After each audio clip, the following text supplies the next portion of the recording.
نتونست بمونه دلش از صدام خسته شد زود. شاید پیش چشماش دل عاشقم خیلی کم بود.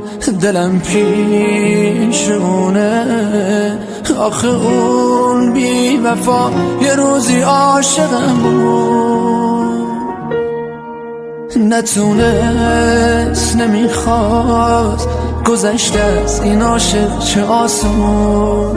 حالا من غریبم نمیدونم حالا کجاستون. فقط آرزومه اون هر جاست با هر کی که باشه به خواب شبانون. بی وفایی گرد و رفت نمون قلب عاشقم